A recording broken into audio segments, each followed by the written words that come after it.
And, oh no, Benji has to be so aware here. That's his own fire. You can't step into that. Oh, he got the siphon. The siphon ticked over right as the burn damage would have come through. Lecce is going to get... Oh! Woo! Sundown, you're left speechless, but what a high IQ play using the Clay Staling Classic and getting the card. The clutch, Mr. Clutch, Benji here now is all on his own, Sundown. But he choked. He choked. He could have had the chug splash. I thought he was going to chug splash right away and then throw him back, knowing he had the siphon going through. He couldn't really afford to let Lecce go down there. Yes, he has the reboot card, but we talked about that other team who's going to pin him here. So despite the fact this is now a 1v1 against Noah, who, again, we've talked about it, has no problem going toe-to-toe there, there's another team who's just chilling and waiting. And honestly, that team might end up opting to go back into the storm here and try and cause a little bit of trouble. You can see him lurking right on the outside there. They're closing in on the gap now, and Noah is going to be forced to burn the shockwaves. They're going to go for the reboot, but Sancho, that reboot makes a loud noise, and in this situation, that might as well be a dinner bell for the team who just saw all of these guys go down. They know they're going to be leaving from Dooms. They're going to have tons of excess loot coming out, but they're not going to necessarily have the builds to defend themselves. And we already saw Shio and Reese breaking down this heavyweight fight. The crowd getting the oohs and ahs. Benji with those haymakers, getting those clean hits. But it is the consistent pressure of Noah, Aqua, and Raisin. But here is the ambush play. And it's Mongrel hiding in the bush. And oh my, a big knockout blow. And boom, there goes one. Bang. And Aqua and Raisin are eating so much storm here. And they got to make a very weak rotation right now. They can't white line it because you have this dangerous trio, and now it is. Now they got all the opportunities to make this push because they have the recon available, and they're going to go ahead and push them, and now it's just a matter of moments. You went from Muhammad Ali to this dangerous, I would say Mongrel's team is actually the Mike Tyson in this world. They hit hard, and they go aggressively, and Aqua now is on the ropes, and KO! Down they go. That is why you don't fight so hard in Doom's domain, because teams like Mongrel will pull a Zexro and third-party you and send you right back to the lobby. Yeah, just cleaning that fight up there, waiting for the opportunity, and now converting. All of a sudden, this is a big game opportunity coming through. Tayson, Mitro, aka F1, F2, F3, F4. Liquid Mitro, one of the most dominant players in all of Fortnite history. Honestly, probably one of the most consistent wire-to-wires, going all the way back to the original Blitz Showdown, where when the top players were only single digits away from each other in the top 3,000, this kid was 200 plus points of even the next closest, then went on to win basically everything in a skirmish. But another player who's been around since then, we got Teak, pushing forward, has found a ton of success, not only in the DreamHack, the World Cup qualified player, as well, trying to find a little bit of room here with Seti and Chappix. So far, 2 Elims, both on the back of Teak, in a decent position here in the third zone, but there's a whole bunch of triangles around him. So many champions are colliding here in the FNCS trios. So many champions teaming up together to try to go for a two-peat here. This is what it's all about. The FNCS trios all combating here to qualify into the last dance that we have here at the end of the month for the FNCS Trios Chapter 2 Season 4. A marvelous ending. All that is happening right now. Heroes are being born. We're seeing heroic plays left and right. It all comes down to who is going to have that one build, that one hit to kind of get them into it. We already saw some of the big names all one placement away of Benji coming in 16th. So we're seeing some new lane. X-Splash, who is also an awesome competitor, who used to say, I used to get nervous seeing big names in my elim feed, but now is putting the big names out of the elim feed with some great pressure. And this is a squad on the bottom half, and we saw Sundown. These squads still have an opportunity to get themselves in a victory royale, and you're back into the fight. Yeah, and don't forget, again, last week we had somebody, it was their first time ever making an EU FNCS final appearance, able to qualify all the way through Muro and his trio. I mean, the fact that they're able to do that, you talk about kind of seeing the big names in the Elam feed. Well, I'll let you know, you're at the dance, buddy. You're a big name regardless. You're on the screen. Everyone has a chance. Everyone was that first-time player who is there. I love kind of my biggest fan of the trend of like how it started and how it's going is seeing all of those initial DMs between the Fortnite guys and the guys who performed really well at the World Cup, and seeing their initial following and kind of the first ones being like, hey, you want to try and maybe scrim? Oh, hey, you want to try and maybe practice? That's where this ends up going. And for some of these guys, it's been a long grind to get there, but they're finally up at the top, and we're seeing their names consistently over and over again. But right now, from the high ground, Razumi, Siberia Jake, and Sapphic trying to convert on a really good play here. Squint will get picked up over there. Good job to get the finish on them. Still 58 players left, so a little bit of Storm Surge could come into play as this zone closes, but enough aggression to where the priority is going to be packing the outside of this circle right now. This is the 6th place team right now going into this match with 36 points, so they're able to get 1 point there. And they're going to get very close to the elims. We're seeing how elims are still a factor. The top 10 do a lot of damage out there, and this is a set lobby here, folks, and in a set lobby there's only so many points that can go around. You get guaranteed points and placements once you pass the top 17, but the elims are like bonus points essentially, and there's only so much and so few. As Sapphic there catches Toby as he was about to walk out the door, he says, hey man, you left the backside open, and two trios go down right there, and Sapphic and Cyber are looking so strong as poor Toby gets sent right back out. Might have to report himself. I mean, might have been a Michael situation here, because no one likes Toby in human resources. Yeah, it wasn't Michael taking him down, though. It was Siberia, Jake, Razumi, and Sapphic there, but I could understand the prank. Might have been a little bit too much. Just had to go on a quick little reprieve. Not to Costa Rica, but back to the lobby there now. You can see they're trying to pin a little bit. You have Stormy right up on the high ground above it. Patrick is going to get taken down in the box. We'll get the conversion over there. Mexi's been taken down, though, so it will just be Astro SMZ and OT Exponential, also formerly known as Hardfind there. You can see trying to find a gap with a decently long rotation for a lot of these players. Expect to see some utility go out. There's the bouncer to the left side of your screen as Stormy right, Rotary, and Kiriachi trying to take some shots up on the high ground, but the fact that they're still holding here, to me, indicates they're under pressure and don't have the utility to go to the far side, and that's what it is. It's Wakey and Snappy putting the pressure onto him right away, and there's Michael. He comes charging in right away, saying, Toby's gone, I'll do what I want, clean it up for elims, for the crew. Some crash pads as well. The Shockwave to make the rotation. Anas is going to pick up Stompy. He's going to combo it with the crash pad, and we have our 5th zone straight into the moving. And the question is it Pretzel Day for Michael's trio? And now we're going further and further, and we're getting closer and closer to the great end game. And we're seeing here who's left, who's alive. We have Mongrel's trio down below as Deceptos gets taken out, so that trio may be done. Yes, there it is. Hen is out.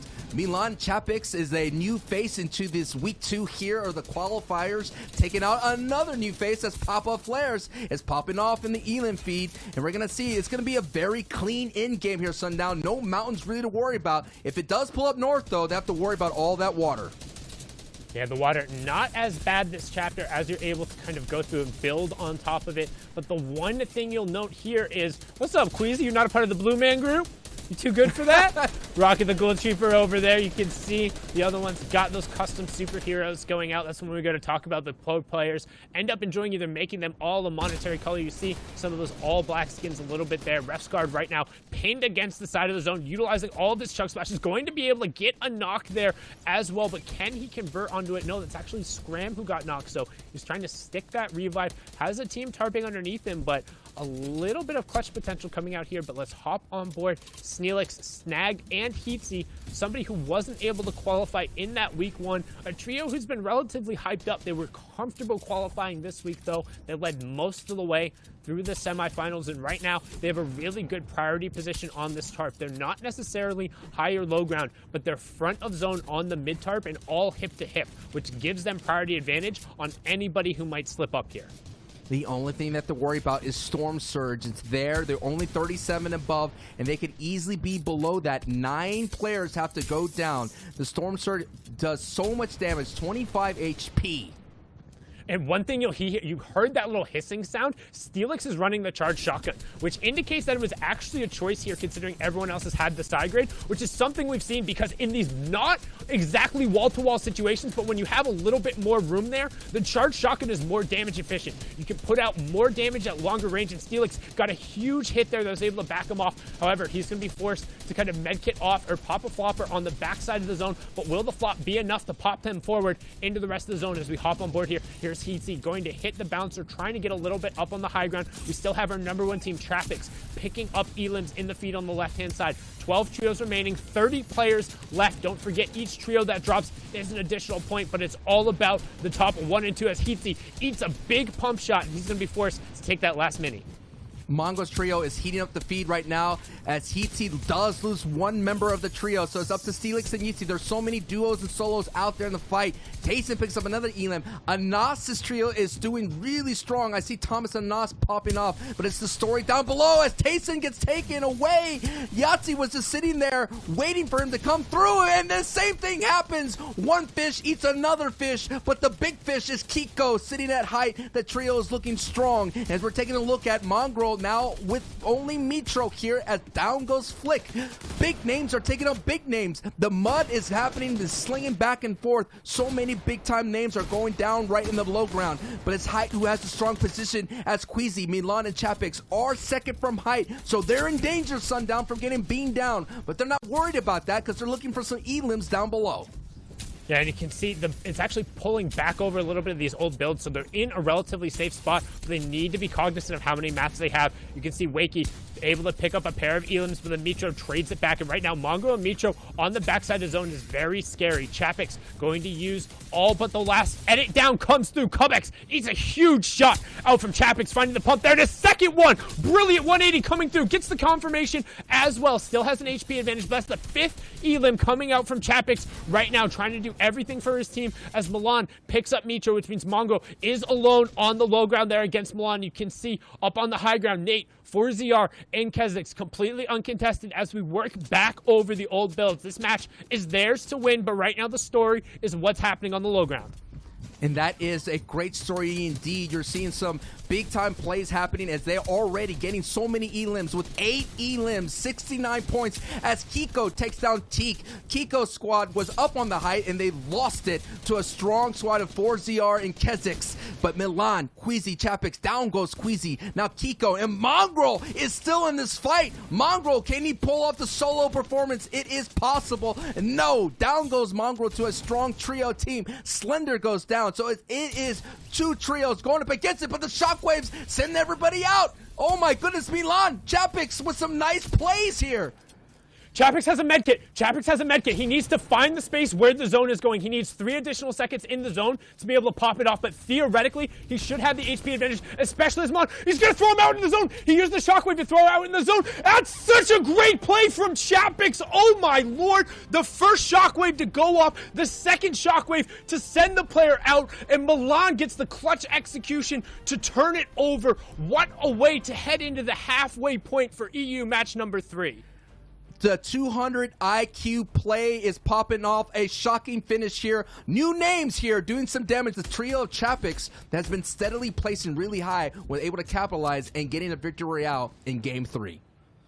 But we still have time. Don't forget, it is a 12 matches over the course of the 2 days, so there's plenty of room for heroics, people to steal away those games. This is match number 4 here, hopping on board, and Patrick and Decepto's been a little quiet today. They've pretty much been getting eliminated right as those placement points come ticking in, so they just need to tighten up pretty much right around where they are now. I would honestly rather see them head center zone than try and camp around these outside and getting caught up in these fights, because if you can get center on the 4th zone, yes, you're forced to rotate kind of for the half in, half out, but there's generally nobody in there. However, going to take advantage of Stormy right. We saw that, I believe he was the one who had been rebooted a little bit and had that gray pistol in his inventory, so getting dropped down and taken out, and actually now finding a little bit of room. Kesher gets taken down on the side. Razumi going to be the one who converts on that, but Hen now Gets a decent angle here to be able to range some shots with that legendary sniper rifle.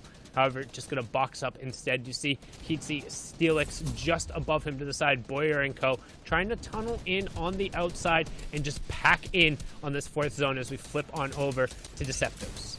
It kind of looks like it's a dance circle right now. No one wants to get inside the center and show and dance out. Everyone is just hugging the walls, being a bunch of wallflowers. You got to get in there. The center is going to be a strong opposition, but I think it's the water. It's the different elevation that happens. And it looks like Zone avoids Coral Castle completely almost and going to go hang out near Frey Island. And we're taking a look at Future Ken as down Deceptos on your right squad. This is a one trio, and now we're seeing that they are getting lobby focus, and Putrick goes down as well. So it's all up to him, the young god, to be able to clutch as well. We've already seen the old names of Benji clutch. We already see Thomas HC, a rising star. But Hen, we already mentioned the accolades as a solo star. Can he clutch for his trios? Because he's going to have to, as there is a moment from the beams. And look at the kit. He's going to have an opportunity to take height with 4 shockwaves. Looking at everybody else, it looks like it's Hen. It's going to be that one that's going to be so aggressive because everyone else seems to be holding on to heals or shields. And Deceptos has a lot of shields, and Putrick has about 3 med kits. I like the breakdown in inventory here, Sundown. Yeah, and that elimination from Hen is absolutely massive because the lobby focus coming out, then him getting the shotgun, and then the fight resolving inside of the box means everyone else is going to just stop focusing it. They assume it's done and they're good, but him then being able to throw back his teammates and get the revive, however, missing the shockwave, so they're going to need to see if they can get back together. We're going to hop on board here. Exponential, Astro, and Mexi, they have a decent amount of space and already 5 eliminations trying to spray towards the side. Will be able to pick up Monster there, however, it was Sapphics down, so no points coming through there. Sapphic will get a second, so 2 points going over for his team. 47 players left, 19 trios. First placement point comes in at top 17, and then it rides out every single trio, dropping. Then second and first get a nice little bump there. As you can see, this team has a nice little tunnel on the side, but the question is, where does that 6th zone pull? Oh my. We're going back to the northwest, straight over the water here. I'm expecting to see a lot of utility combat. This is the full rotation that's going to happen. The safe zone is going through the storm, so let's see who could be able to hold on as Kiriachi goes down into Astro right then and there. And we did see another big name go down, but it's exponential. Mexi, Astro putting some big time performance right now in a top 10 going into this matchup. But look at the huge build up there at height. All that is nullified because they're going to have to go ahead and go over the water. So this is where you're going to see those mega bounces or those mega shockwaves, and the people like Hen holding on to 4 shockwaves are going to utilize that. And we're seeing already on the front side, it's going to be, I'm trying to take a look here, the front side's just out of frame here, but look at all the chaos, and all the chaos is caused by this water zone that is traversing over here, Sundown.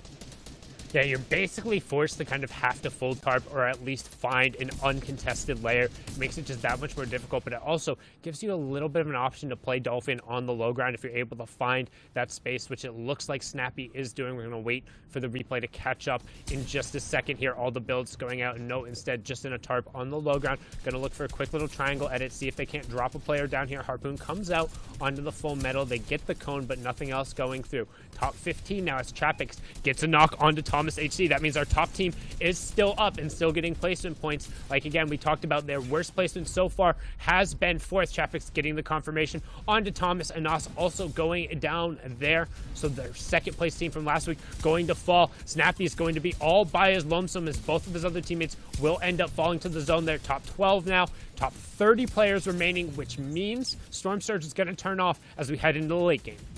It's so impressive to see a team that never was in week 1 making waves and causing chaos in week 2. That's what's going to be awesome throughout the FNCS trios this month. You're going to see so many names that your favorites that are not fighting today that could make it in week 3 and week 4 and cause so much destruction. And now you're taking a look here. No one really has a stronghold at its height as everything is going over the sweaty sands. There goes a play for height. Queezy has it. It is Chappix. Queezy Milan at height and an opportunity here, Sundown, to go back-to-back. But there on the low ground, it's Fortnite and Nate.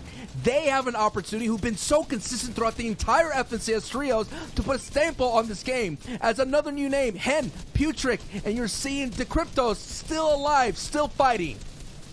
All on the back of Hen. He's clutched up twice, but right now, Queezy in the top right, Snag in the bottom right. The top right is the trio up on the high ground, all relatively working together. The low ground trio is in the bottom right, all hip to hip, and the question is, who closes out the game as we're going into the top 5 trios, and only one player is going to be missing out of this group. Otherwise, it's full trios left as we're going into this 8th zone.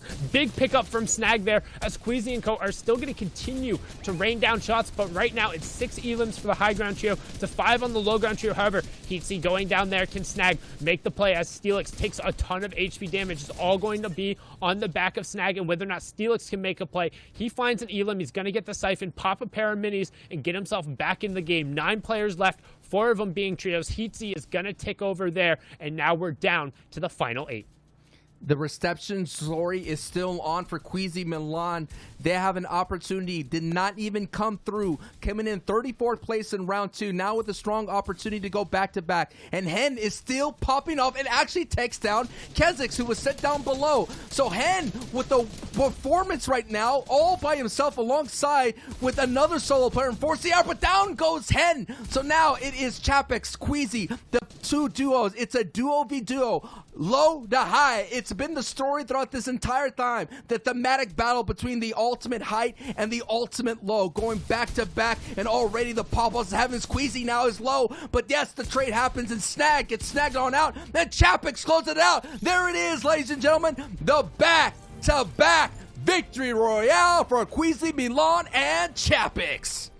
And we talked about the average placement and just how well they'd been playing. And after that, it's just going to bump up even better, averaging a 2nd place, 1st, 2nd, 4th, and then 1st again, an additional 34 points coming out. And Chappix, the Swedish